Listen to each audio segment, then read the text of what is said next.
ಈಗ ನಾನೇನು ರಾಜ್ಭವನ ಚಲೋ ಏನಕ್ಕೆ ಮಾಡಿದ್ವಿ, ಈಗ ತಮಗೆಲ್ಲ ಗೊತ್ತಂಗೆ ರಾಜ್ಪಾಲರು ಪ್ರಾಸಿಕ್ಯೂಷನ್ ಮಾನ್ಯ ನಮ್ಮ ರಾಜ್ಯದ ಮುಖ್ಯಮಂತ್ರಿ, ಎಲ್ಲರಿಗೂ ಮುಖ್ಯಮಂತ್ರಿ, ನಿಮ್ಮ ಮಾಧ್ಯಮದವ್ರಿಗೂ ಅವರೇ ಮುಖ್ಯಮಂತ್ರಿ, ನನಗೂ ಅವರೇ ಮುಖ್ಯಮಂತ್ರಿ, ರಾಜ್ಯದ ಜನಕ್ಕೆ ಮುಖ್ಯಮಂತ್ರಿ. ಅವ್ರ ಬಗ್ಗೆ ಯಾರೋ ಜುಲೈದಲ್ಲಿ 26ನೇ ತಾರೀಕಿಗೆ ಒಂದು ದೂರು ಕೊಡ್ತಾರೆ, ಅಬ್ರಾಹಿಂ ಅಂತ ಹೇಳ್ಬಿಟ್ಟು ಒಂದು ದೂರು ಕೊಡ್ತಾರೆ. He is A private complaint ಅವನು ದೂರು ಕೊಡ್ತಾರೆ. ಅದೇ ದಿನ ಸಾಯಂಕಾಲ ನೋಟಿಸ್ ಸರ್ವ್ ಮಾಡಿ ನೀವು ಪ್ರಾಸಿಕ್ಯೂಷನ್ ಪರ್ಮಿಷನ್ ಕೊಡ್ತಿರಲ್ಲ ಸ್ವಾಮಿ. ನಾವು ಕೇಳ್ತಾ ಇರೋದೇನೆಂದರೆ ಅದಕ್ಕಿಂತ ಮುಂಚೆ ಲೋಕಾಯುಕ್ತ ಅವರು ನವಂಬರಲ್ಲಿ ಅಂದರೆ 8 ತಿಂಗಳ ಹಿಂದೆ ಲೋಕಾಯುಕ್ತ ಅವರು ನಮಗೆ ಕುಮಾರಸ್ವಾಮಿಗೆ ಪ್ರಾಸಿಕ್ಯೂಷನ್ಗೆ ಕೊಡಿ ಅಂತ ಕೇಳಿದ್ದಾರೆ. ಪ್ರಾಸಿಕ್ಯೂಷನ್ಗೆ ಕೊಟ್ಟಿಲ್ಲ.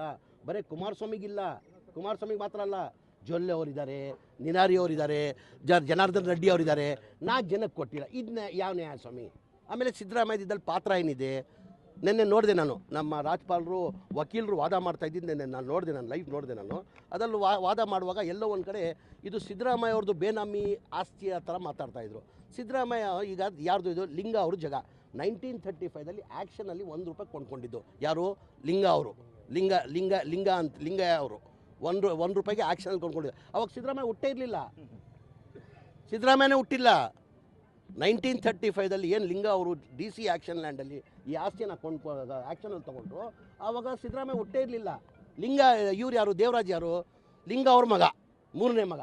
3 ಜನ ಮಕ್ಕಳು ಇರ್ತಾರೆ. ಅವ್ರಿಗೇನಾಗ್ತದೆ, ಈ ಭಾಗ ಹೋಗ್ತದೆ. ಅವ್ರು 2004ರಲ್ಲಿ ಮಲ್ಲಿಕಾರ್ಜುನಕ್ಕೆ ಕೊಡ್ತಾರೆ. ಯಾರು ಮಲ್ಲಿಕಾರ್ಜುನ? ನಮ್ಮ ಸಿದ್ದರಾಮಯ್ಯ ಅವ್ರು ಬಾಂಬೆದ ಮಲ್ಲಿಕಾರ್ಜುನ ಕೊಡ್ತಾರೆ. ಮಲ್ಲಿಕಾರ್ಜುನ ಅವರು ಡಿನೋಟಿಫೈ ಎಲ್ಲ ಮಾಡಿಬಿಟ್ಟು ಅವ್ರ ಅಕ್ಕನಿಗೆ 2010ರಲ್ಲಿ ಗಿಫ್ಟ್ ಕೊಡ್ತಾರೆ. ಆಮೇಲೆ ಸಿದ್ದರಾಮಯ್ಯ ಮುಖ್ಯಮಂತ್ರಿ ಇರುವಾಗ ಅಲಾಟ್ ಮಾಡ್ರ ಇದು ಸೈಟ್ಗಳು. 2021ರಲ್ಲಿ ಬಸವರಾಜ್ ಮುಖ್ಯಮಂತ್ರಿ ಇದ್ದರು. ಬಸವರಾಜ್ ಕಾಲದಲ್ಲಿ ಕೇಳಿ, ಬಸವರಾಜ್ ಅವರು ಮುಖ್ಯಮಂತ್ರಿ ಇದ್ದರು. ಅವ್ರ ಕಾಲದಲ್ಲಿ ಇಲ್ಲ ಇವ್ರಿಗೆ ಅನ್ಯಾಯ ಆಗಿದೆ ಅಂತ ಹೇಳ್ಬಿಟ್ಟು 14 ಸೈಟ್ ಕೊಟ್ಟರು. ಬರೀ ಇವ್ರಿಗೆ 14 ಸೈಟ್, ಇವ್ರಿಗೆ ಮಾತ್ರ ಅಲ್ಲ, ಟೋಟಲ್ 125 ಸೈಡಲ್ಲಿ 125 ಜನಕ್ಕೆ ಕೊಡ್ತಾರೆ ಈ ಥರ. ಅದರಲ್ಲಿ 14 ಸೈಡ್ ಇವ್ರು ಕೊಡೋದಷ್ಟೇ. ಸಿದ್ದರಾಮಯ್ಯ ಪಾತ್ರ ಏನಿದೆ? ಸಿದ್ದರಾಮಯ್ಯ ಎಲ್ಲಿ ಯಾರು ಬರ್ದವ್ರ? ಮುಖ್ಯಮಂತ್ರಿ ಸ್ಥಾನ ಕುರುಳಾಗುತ್ತಾ ಮೂಡ ಹಗರಣ ಏನಕ್ಕೆ ಆಗ್ತದೆ?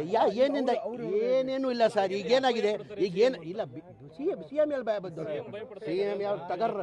ಆ CM ಯಾವತ್ತು ಟಗರೇ. ಅದು ಭಯ ಬಡೋದು ಪ್ರಶ್ನೆನೇ ಬರಲ್ಲ. ಒಂಥರ ಹುಲಿ ಇದ್ದಂಗೆ ನಮ್ಮ CM, ಒಂಥರ ಟಗರ್ ಅಂತಾರೆ ನೋಡಿ ಅಂತ. ಆ ಥರ ನಮ್ಮ ಟಗರ್ ಅವರು ಭಯ ಬೀಳೋದು ಪ್ರಶ್ನೆ. BJPಗೆ ಏನಾಗಿದೆ, ಅವರು ಸಹಿಸಕ್ಕೆ ಸಾಧ್ಯ ಆಗ್ತಾಯಿಲ್ಲ. ಒಬ್ಬ ಬ್ಯಾಕ್ವರ್ಡ್ ಅವರು ಯಾರು ದೇವರಾಜ ಆದಮೇಲೆ ಯಾರೂ ಮುಖ್ಯಮಂತ್ರಿ ಆಗಿಲ್ಲ. ಬ್ಯಾಕ್ವರ್ಡ್ ಕ್ಲಾಸಲ್ಲಿ ದೇವರಾಜ ಸಾಹೇಬ್ರ ಆದಮೇಲೆ ಯಾರೂ ಮುಖ್ಯಮಂತ್ರಿ ಆಗಿಲ್ಲ. ಇವ್ರು 2ನೇ ಬಾರಿ ಮುಖ್ಯಮಂತ್ರಿ ಆಗಿದ್ದಾರೆ. ಇವ್ರ ಪಾಪ್ಯುಲಾರಿಟಿ ಸಹಿಸೋಕ್ಕಾಗ್ತಾಯಿಲ್ಲ.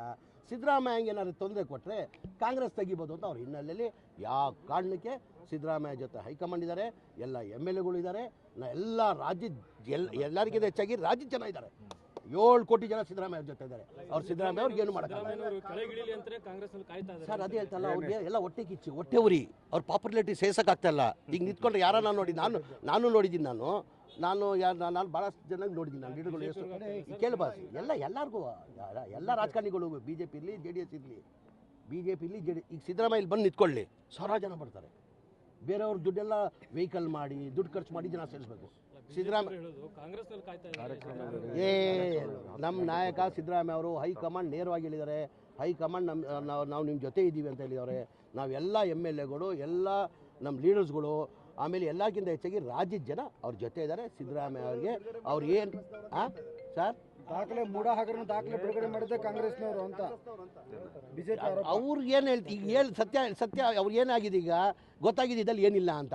ಈಗ ನಮ್ಮೆಲ್ಲ ಗೂಬೆ ಕುಣಿಸ್ತವ್ರೆ. ಈಗ ಅವ್ರಿಗೆ ಗೊತ್ತಾಗ್ಬಿಟ್ಟಿದೆ. ಈಗ ನಿನ್ನೆ 3-4 ದಿನದಿಂದ ಕೋರ್ಟಲ್ಲಿ, ಹೈಕೋರ್ಟಲ್ಲಿ ಏನು ನಡೀತಾ ಇದೆ ವಾದ ವಿವಾದ, ಅದೆಲ್ಲ ಅವ್ರಿಗೆ ಗೊತ್ತಾಗ್ಬಿಟ್ಟಿದೆ. ಎಲ್ಲ ಒಂದು ಕಡೆ ಇದ್ದಲ್ಲಿ ಏನು ಸಿಕ್ಕಲ್ಲ ಅಂತ ಈಗ ನಮ್ಮ ಮೇಲೆ ಗುಬ್ಬೆ ಕುಡ್ಸ ಕೊಟ್ಟವ್ರೆ. ಸರ್ ದರ್ಶನ ನನ್ಗದು ಸಂಬಂಧ ಇಲ್ಲ. ಅದು ಪೊಲೀಸ್ ಇಲಾಖೆಯವ್ರು ತೀರ್ಮಾನ ಮಾಡಿ ಅವ್ರು ಮಾಡಿರೋದು. ತಮಗೆಲ್ಲ ಗೊತ್ತಿದೆ, ಮಾಧ್ಯಮದಲ್ಲೇ ತಾವು ತೋರಿಸಿದ್ದಾರೆ. ಹೌದು, ಯಾವುದೋ ಒಂದು ಫೋಟೋ ಇದ್ದಿದ್ದ ಕಾರಣಕ್ಕೆ ಲಾಂಜಲ್ಲಿ ಕೂತ್ಕೊಂಡು ಕಾಫಿ ಸಿಗರೇಟ್ ಸೇದಿದ್ದ ಕಾರಣಕ್ಕೆ ನಿಮ್ಮ ಮಾಧ್ಯಮದಲ್ಲೇ ದೊಡ್ಡ ಒಂದು ವಾರ ಒಂದು ಇಶ್ಯೂ ಮಾಡಿದ್ರೆ ಅದು ಆ ಹಿನ್ನೆಲೆಯಲ್ಲಿ ಪೊಲೀಸ್ ಅವ್ರು ಮಾಡಿದ್ರು. ನಾವೇನು ಮಾಡಿದ್ವಿ? ನಾನು ಉಸ್ತುವಾರಿ ಮಂತ್ರಿ, ಜಿಲ್ಲಾ ಉಸ್ತುವಾರಿ ಮಂತ್ರಿ ಆಗಿರ್ಬೋದು. I am not A DG. ನಾನು ಬರೀ ಜಿಲ್ಲಾ ಉಸ್ತುವಾರಿ ಮಂತ್ರಿ. 2015, 16, 17, 18 ಮನೆಗಳು ಸ್ಯಾಂಕ್ಷನ್ ಆಗಿರೋದು. ಮನೆಗಳು ಸ್ವಲ್ಪ ಡೌನ್ ಮಾಡಿ. ಮನೆಗಳು ಸ್ಯಾಂಕ್ಷನ್ ಮಾನ್ಯ ಸಿದ್ದರಾಮಯ್ಯ ಹಿಂದಿನ ಸರ್ಕಾರದಲ್ಲಿ ಮೈಕ್ ಬಂದ್ ಮಾಡಕ್ಕೆ ಹೇಳೋ. ಹಿಂದಿನ ಸರ್ಕಾರದಲ್ಲಿ ಮಾನ್ಯ ಸಿದ್ದರಾಮಯ್ಯ ಅವರು ಮುಖ್ಯಮಂತ್ರಿ ಇರುವಾಗ 15 16 17 18 ಸ್ಯಾಂಕ್ಷನ್ ಆಗಿರೋದು ಮನೆಗಳು. ಸ್ಲಮ್ ಬೋರ್ಡ್ 1,80,253 ಮನೆ ಸ್ಲಮ್ ಬೋರ್ಡಲ್ಲಿ. ರಾಜೀವ್ ಗಾಂಧಿದಲ್ಲಿ 55,660 ಮನೆಗಳು ಸ್ಯಾಂಕ್ಷನ್ ಆಗಿದೆ. ಅಂದರೆ ಒಟ್ಟಾಗಿ 2,30,000 ಮನೆಗಳು ಆ ಟೈಮಲ್ಲಿ ಸ್ಯಾಂಕ್ಷನ್ ಆಗಿದ್ದು. ಅದು ಬಿಟ್ಟು ULB ಸ್ಕೀಮ್ ಅಂತ ಇದೆ, ನಮ್ಮ ಬಸವ ಅಂಬೇಡ್ಕರ್, ಅದು ಅವರೇ ಮನೆ ಕಟ್ಕೊಳ್ಳೋದು. ಸಿದ್ದರಾಮಯ್ಯ ಸರ್ಕಾರ ಹಿಂದಿನ ಸರ್ಕಾರದಲ್ಲಿ 2015 ಹಿಡ್ಕೊಂಡು 2018ವರೆಗೂ 14,53,000 ಮನೆಗಳು ಕೊಟ್ಟರು. ಎಷ್ಟು? 14,50,000 ಅವರೇ ಮನೆಗಳು ಕೊಟ್ಕೊಳ್ಳೋದು. ಸ್ವತಃ 1,20,000 ನಾವು ಕೊಡ್ತೀವಿ, ಅವರೇ ಕಟ್ಕೊಳ್ಳೋದು ಕೊಟ್ಟರು. ಇದು ಬಿಟ್ಟು ಸ್ಲಮ್ ಬೋರ್ಡ್ದು ಮತ್ತು ರಾಜೀವ್ ಗಾಂಧಿದು 2,30,000 ಮನೆಗೆ ಒಂದು ಮನೆಯೂ ಕೊಡೋಕ್ಕೆ ಸಾಧ್ಯ ಆಗಿಲ್ಲ. ಕಾರಣ ಅಂದರೆ BJP ಸರ್ಕಾರ, ಸಮ್ಮಿಶ್ರ ಸರ್ಕಾರದಲ್ಲಿ ಒಂದು ಮನೆಯೂ ಸ್ಯಾಂಕ್ಷನ್ ಮಾಡಿಲ್ಲ, ಒಂದು ಮನೆಯೂ ಕೊಡೋಕ್ಕೆ ಸಾಧ್ಯ ಆಗಿಲ್ಲ. ಕಾರಣ ಏನಂದರೆ ಒಂದು ಮನೆ ಕಟ್ಟಬೇಕಾದ್ರೆ 7.5 ಲಕ್ಷ ರೂಪಾಯಿ ಆಗ್ತದೆ. ಕೇಂದ್ರ ಸರ್ಕಾರದಿಂದ ಪ್ರಧಾನ ಮಂತ್ರಿ ಆವಾಸ್ ಯೋಜನೆ ಅಂತ ಹೇಳ್ಬಿಟ್ಟು 1.5 ಲಕ್ಷ ಕೊಡ್ತಾರೆ. ಇದಕ್ಕೆ GST ಹಾಕಿ 7.5 ಲಕ್ಷ ಕಾಸ್ಟ್ ಎದಕ್ಕೆ ಆಗ್ತಾಯಿದೆ? 18% GST ಹಾಕಿ 1,38,000 ಹಿಂದೆಯಿಂದ ವಾಪಸ್ ತೊಗೊಳ್ತವ್ರೆ. ನಾಮಕೆ ವ್ಯವಸ್ಥೆ ಕೊಡ್ತವ್ರೆ.